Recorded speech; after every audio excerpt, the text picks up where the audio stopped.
இன்று அநேகர் கள்ளப்போதகர்களால் ஏமாற்றப்படுகிற ஒரு பகுதிதான் ஆபிரகாமுக்குரிய ஆசீர்வாதம் உங்களுக்கு உண்டு. ஆகவே கர்த்தர் ஆபிரகாமை சீமானாக வைத்திருந்தார், உங்களையும் சீமானாக்குவதுதான் ஆண்டவருடைய விருப்பம், ஆண்டவருடைய சித்தம் என்று மக்களை ஏமாற்றுவது. உண்மையிலே வேதம் அப்படி சொல்லுகிறதா என்று சொல்லி நீங்கள் கேட்கலாம். வேதத்தில் அப்படி சொல்லுவது போன்ற ஒரு வசனம் உண்டு. கலாத்தியர் 3:9 அந்தபடி விசுவாச மார்க்கத்தார் யாவரும் ஆபிரகாமுடனே ஆசீர்வதிக்கப்படுகிறார்கள். 14 ஆபிரகாமுக்கு உண்டான ஆசீர்வாதம் புறஜாதிகளுக்கு கிடைக்கும்படியாக இயேசு கிறிஸ்து சாபமானார் என்று சொல்லி எழுதப்பட்டிருக்கிறது. அன்புக்குரியவர்களே, அப்படியானால் ஆபிரகாமுக்கு உண்டான ஆசீர்வாதம் இயேசு கிறிஸ்துவை விசுவாசிக்கிறவர்களுக்கு உண்டு. அப்படியானால் ஆபிரகாமை ஆண்டவர் சீமானாக வைத்திருந்தார். அப்ப இயேசு கிறிஸ்துவை விசுவாசிக்கிறவர்களே ஆண்டவர் சீமானாக மாற்றுவார் என்பது உண்மைதானே என்று நீங்கள் கேட்கலாம். இல்லை, இந்த இடத்திலே பவுல் ஆபிரகாமை ஆண்டவர் சீமானாக வைத்திருந்ததுதான் ஆபிரகாமுக்கு கொடுத்த ஆசீர்வாதம் என்று எழுதவில்லை. அந்த இடத்திலே ஆபிரகாமுடைய ஆசீர்வாதம் என்பதே வேறு. அது எது என்பதை பின்பு பார்ப்போம். அதற்கு முன்பதாக ஆபிரகாம் எப்படி சீமானானான் என்று சொல்லி நாம் அறிய வேண்டியிருக்கிறது அல்லவா? ஆதியாகமம் 24:35 ஆபிரகாமுடைய வேலைக்காரன் எலியாசர் சொல்லுகிறார், கர்த்தர் என்ன எஜமானை மிகவும் ஆசீர்வதித்திருக்கிறார், அவர் சீமானா இருக்கிறார், கர்த்தர் அவருக்கு ஆடுகளையும் மாடுகளையும் வெள்ளியையும் பொன்னையும் வேலைக்காரரையும் வேலைக்காரிகளையும் ஒட்டகங்களையும் கழுதைகளையும் கொடுத்திருக்கிறார் என்று சொல்லி இங்க யார் சொல்வது? ஆபிரகாமுடைய வேலைக்காரன் ஒரு மனிதன் சொல்லுகிறான், ஆபிரகாமை ஆண்டவர் ஆசீர்வதித்திருக்கிறார். அடுத்ததாக சொல்லுகிறான், கர்த்தர் என்னது எஜமானை சீமானாக வைத்திருக்கிறார், ஆடுகள் மாடுகள் எல்லாம் கொடுத்திருக்கிறார். அன்புக்குரியவர்களே, ஆசீர்வாதம் என்பது செல்வம் செழிப்பு அல்ல. நீங்கள் புரிந்து கொள்ள வேண்டும். மட்டுமல்ல, பழைய ஏற்பாட்டில் சொல்லப்பட்ட காரியங்களை இன்றைக்கு நாம் நிழலாட்டமாகத்தான் எடுத்துக்கொள்ள வேண்டும். இல்லை, நீங்கள் அப்படியே எடுத்துக்கொள்வீர்கள் என்று சொன்னால் ஆபிரகாமுக்கு எப்படி இந்த செல்வங்கள், ஆடுகள், திரளான ஆடுகள் மாடுகள் வந்தது என்று சொல்லி நாம் கொஞ்சம் சற்று ஆராய்ச்சி செய்வோம். அன்புக்குரியவர்களே, ஆதியாகமம் 11 ஆபிரகாம் கல்தேர் தேசத்திலிருந்து புறப்பட்டு ஆரான் என்கின்ற இடத்திலே வந்து தங்குகிறார். அந்த இடத்திலே வந்து தங்கும் போதுதான் ஆண்டவர் ஆபிரகாமை அழைக்கிறதை 12 நாம் வாசிக்கிறோம். நான் உனக்கு காண்பிக்கும் தேசத்துக்கு போ, நான் உன்னை பெரிய ஜாதியாக்கி உன்னை ஆசீர்வதித்து உன் பேரை பெருமைப்படுத்துவேன், நீ ஆசீர்வாதமாய் இருப்பாய் என்று சொல்லி அங்கு வாக்கு கொடுக்கிறார். அப்பொழுது பாருங்கள் 4 கர்த்தர் ஆபிரகாமுடருக்கு சொன்னபடி அவன் புறப்பட்டு போனான், லோத்தும் அவனோட கூட போனான். 5 ஆபிரகாம் தன் மனைவியாகிய சாராயையும் தன் சகோதரனுடைய குமாரனாகிய லோத்தையும் தங்கள் சம்பாதித்திருந்த தங்கள் சம்பத்து எல்லாவற்றையும் ஆரானிலே சபதரித்த ஜனங்களையும் கூட்டிக் கொண்டு அவர்கள் கானான் தேசத்துக்கு புறப்பட்டு போய் கானான் தேசத்திலே சேர்ந்தார்கள். அன்புக்குரியவர்களே, இப்பொழுதுதான் ஆண்டவர் அழைக்கிறார். அழைக்கும் போது ஆபிரகாம் புறப்பட்டு போகிறான். புறப்பட்டு போகும்போது ஏற்கனவே அவனிடத்திலே இருக்கிறது பொருட்கள், ஆடு மாடுகள், பொருட்கள், மக்கள் எல்லாரையும் அவன் அழைத்து கொண்டு செல்கிறான். ஆபிரகாம் எல்லாவற்றையும் அவன் ஏற்கனவே சபதரித்திருந்த, அப்போ ஏற்கனவே அவன் அநேக காரியங்களை சம்பாதித்து வைத்திருக்கிறான், அவைகளை எல்லாவற்றையும் கொண்டு போகிறான். அவன் ஏற்கனவே அநேக ஜனங்களை வேறு சம்பாதித்து வைத்திருக்கிறான், அவர்களையும் கூட்டிக் கொண்டு போகிறான். அப்போ இந்த ஆசீர்வாதம் எப்படி வந்தது? நீங்கள் யோசுவா புஸ்தகத்தில் படிப்பீர்கள் என்று சொன்னால் அங்கே அவர்கள் விக்கிரக வழிபாட்டிலே இருந்தார்கள் என்பதை குறித்து நாம் அறிந்திருக்கிறோம். அப்போ ஆபிரகாமுக்கு பொருட்கள் இங்கே எப்படி வந்ததாக நாம் பார்க்கிறோம். சரி, தொடர்ந்து நாம் படிப்போம். ஆதியாகமம் 12:14 ஆபிரகாம் எகிப்திலே வந்தபோது எகிப்தியர் அந்த ஸ்திரீயை மிகுந்த அழகுள்ளவள் என்று கண்டார்கள். பார்வோனுடைய பிரபுக்களும் அவளை கண்டு பார்வோனுக்கு முன்பாக அவளை புகழ்ந்தார்கள். அப்பொழுது அந்த ஸ்திரீ பார்வோனுடைய அரண்மனைக்கு கொண்டு போகப்பட்டால் அவள் நிமித்தம் அவன் ஆபிரகாமுக்கு தயபாராட்டினான். அவனுக்கு ஆடு மாடுகளும் கழுதைகளும் வேலைக்காரரும் வேலைக்காரிகளும் கோழிகை கழுதைகளும் ஒட்டகங்களும் கிடைத்தது. இங்கே ஆபிரகாமுக்கு எப்படி பொருட்கள் வந்தது? பார்வோன் கொடுக்கிறான். பார்வோன் ஏன் கொடுத்தான்? ஆபிரகாமுடைய மனைவியை பார்வோன் எடுத்துக்கொண்டான்.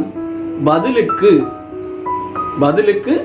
இவனுக்கு ஆடு மாடுகள், திரளான கழுதைகள், அநேக பொருட்கள் கிடைத்தது. இன்றைக்கு நீங்கள் இப்படி சம்பாதித்தால் ஒத்துக்கொள்வீர்களா? சுருங்க சொன்னால் ஆபிரகாம் தன்னுடைய மனைவியை விட்டு கொடுத்து இவ்வளவு பொருட்களை சம்பாதித்திருக்கிறார். ஆபிரகாம் ஒரு பயத்து நிமித்தம் இந்த காரியத்தை ஆரம்பத்திலே செய்தார். மனைவி சகோதரி என்று சொன்னார். சரி, ஆனால் பார்வோன் வந்து அவளை எடுத்துக்கொண்டு செல்லும் போதும் அவன் மௌனமாக இருந்து விடுகிறான். தன் மனைவி போனால் போகட்டும், ஒருவேளை பயமாக, தன்னுடைய உயிர் மேல் பயமாக இருக்கின்றார். அப்போ அவனுடைய மனைவி மேல் அவ்வளவு பாசம். அதுக்கு பதிலாக அவன் இவ்வளவு பொருட்கள் கொடுக்கிறான், அதை பெற்றுக் கொள்ளுகிறான். அப்பொழுது கூட இல்ல, என்னுடைய மனைவிதான் முக்கியம், எனக்கு இந்த பொருட்கள் முக்கியம் அல்ல என்று சொல்லி தன் உயிரையும் துச்சமென கருதி மனைவிக்காக போராடவன் முன்னேறவில்லை. இப்படித்தான் ஆபிரகாம் சம்பாதித்தான். அப்போ எகிப்திலிருந்து ஆபிரகாமுக்கு திரளான பொக்கிஷங்கள், திரளான ஆடு மாடுகள் எல்லாம் கிடைத்தது. எப்படி கிடைத்தது? தன்னுடைய மனைவியை இழந்து பெற்றுக் கொள்கிறான், மனைவியை கொடுத்து பெற்றுக் கொள்கிறான். இன்றைக்கு இப்படிப்பட்ட காரியங்கள் நடக்கிறது. அநேகர் இப்படிப்பட்ட காரியங்களில் ஈடுபட்டுக் கொண்டிருக்கிறார்கள். இது உபச்சாரம். ஆனால் இது சரியா? அந்த இடத்துல ஆண்டவர் இடைப்பட்டார். ஆண்டவர் இடைப்பட்டதனால் ஆபிரகாமுக்கு அவனுடைய மனைவி திரும்ப கிடைத்தது. மட்டுமல்ல, பார்வோனால் எச்சரிக்கப்பட்டு, தேவன் பார்வோன் மூலமாக அவனை எச்சரித்து திரும்ப அவன் வந்த இடத்துக்கு திருப்பி வந்தான். இப்போ ஆபிரகாம் திரளான ஆஸ்தியுடையவன், திரளான ஆடு மாடுகள் உள்ளவன், எல்லாம் சரிதான். ஆனால் அவனுக்கு எப்படி கிடைத்தது என்பதை நீங்கள் இந்த பின்னணியோடு அறிந்திருக்கின்றது நல்லது.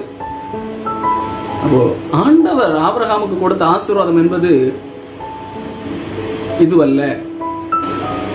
அனுக்கிரர்களே, ஆபிரகாமுக்கு ஆண்டவர் கொடுத்த ஆசீர்வாதம் என்பது இந்த உலகம் சார்ந்த காரியங்களே அல்ல.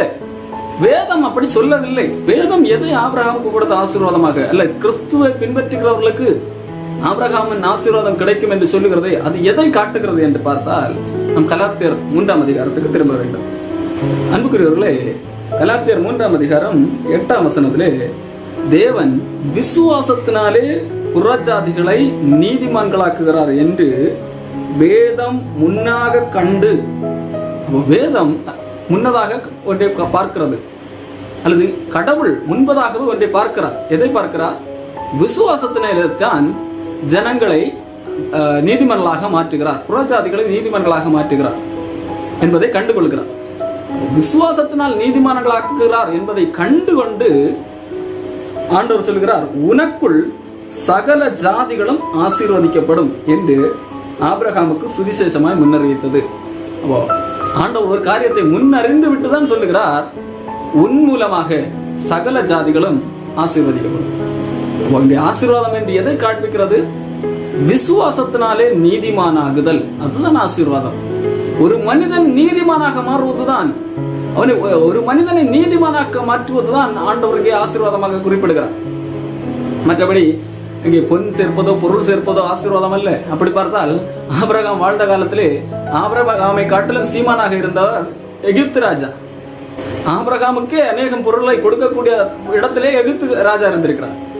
மட்டுமல்ல, அபிமெலேக்கு அவனும் ஆபிரகாமை விட அன்றைக்கு வாழ்ந்த காலத்திலே பெரிய சீமானாக இருந்தான். அவன் பெலிஸ்தியாவை சேர்ந்தவன். அப்படி பார்த்தால் ஆண்டவரால் யார் அதிகமாக ஆசீர்வதிக்கப்பட்டது? எகிப்து ராஜா. யார் அதிகமாக ஆசீர்வதிக்கப்பட்டது? அபிமெலேக்கு. ஆனால் ஆண்டவர் எகிப்து ராஜாவையும் பெலிஸ்திய ராஜாவாகிய அபிமெலேக்கையும் ஆசீர்வதிக்கப்பட்டவர்கள் என்று நமக்கு காண்பிக்கவில்லை. யாரை ஆசீர்வதிக்கப்பட்டவன் என்று காண்பிக்கிறது? ஆபிரகாம். ஏன்? அவன் விசுவாசத்தினால் நீதிமானானான். அதை முன்னதாக கண்டு உன் மூலமாக புறஜாதிகள் ஆசீர்வதிக்கப்படுவார்கள், உனக்குள் சகல ஜாதிகளும் ஆசீர்வதிக்கப்படும் என்று சொல்லி ஆபிரகாமுக்கு சுவிசேஷம், நற்செய்தி அறிவிக்கப்பட்டது. அன்புக்குரியவர்களே, இன்றைக்கு நாம் எதை ஆசீர்வாதமாக நம்ம ஏமாந்து கொண்டிருக்கிறோம். ஆண்டவர் புதிய ஏற்பாட்டில் எந்த இடத்திலும் இந்த பூமி சார்ந்த எந்த ஒரு காரியங்களையும் நமக்கு வாக்கு தருளவில்லை, ஆசீர்வாதமாக அருளவில்லை.